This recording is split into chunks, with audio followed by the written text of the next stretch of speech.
Perkenalkan, nama saya Ari Rafael Turnip, NPM A1E018022.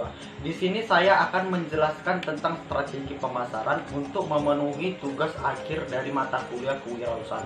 Simak penjelasannya berikut ini. Baiklah, di sini saya akan menjelaskan tentang strategi pemasaran. Yang perlu kita ketahui ialah pengertian dari strategi pemasaran. Yang pertama itu, strategi pemasaran adalah upaya untuk memasarkan suatu produk, barang atau jasa dengan pola ataupun rencana tertentu sehingga jumlah penjualannya tinggi yang dihasilkan.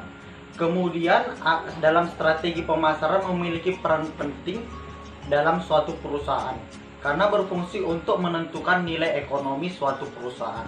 Ada 3 faktor penentu nilai barang dan jasa. Yang pertama ada produksi, yang kedua pemasaran, yang ketiga itu ada konsumsi.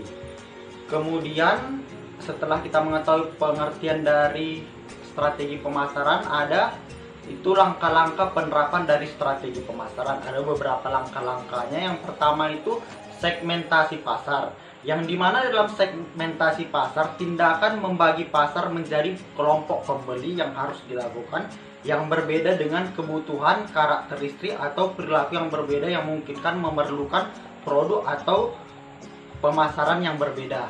Kemudian ada yang kedua itu penentuan target pasar. Dengan penentuan target pasar ini kita dapat menentukan target pasar yang terdiri dari merancang strategi untuk membangun hubungan yang tepat dengan pelanggan. Kemudian yang ketiga itu ada diferensiasi dan posisi pasar. Posisi produk adalah produk yang ditempatkan relatif ya terhadap para pesaingnya di benak konsumen, sehingga dalam pemasaran itu mengembangkan posisi pasar yang unik untuk produksi mereka. Jadi dalam proses posisi pasar kita harus mengembangkan barang-barang unik sehingga menarik perhatian konsumen. Kemudian ada beberapa tujuan strategi pemasaran. Yang pertama itu untuk meningkatkan kualitas koordinasi antara individu di dalam suatu tim pemasaran. Yang kedua sebagai ukuran hasil pemasaran atas dasar standar pencapaian yang sudah ditentukan. Kemudian yang ketiga sebagai dasar logis dalam langkah pengambilan keputusan. Kemudian yang keempat itu untuk meningkatkan kemampuan beradaptasi apabila terdapat perubahan pemasaran. Kemudian ada beberapa contoh dalam strategi pemasaran. Yang pertama yang harus kita ketahui itulah kemitraan. Kemitraan pemasaran memiliki keunggulan, misalnya kita dapat berkolaborasi dengan pihak lain sehingga dapat mencapai tujuan yang diharapkan bersama-sama dan tidak saling merugikan, melainkan saling menguntungkan antara kedua belah pihak yang menjadi mitra bisnis. Kemudian yang kedua itu bekerja sama dengan influence. Jangan meremehkan kemampuan influence. Mereka benar-benar memiliki banyak pengaruh pada penjualan. Jadi maksudnya di sinilah influence itu memiliki pengaruh yang besar dalam bisnis, baik itu dalam penjualan. Kemudian dengan jangkauan pengikut yang besar ketika Anda mengontrak influence untuk mempromosikan produk Anda. Jadi ketika kita mengontrak influence itu, maka produk kita juga menurut ini akan menjadi besar. Gitu.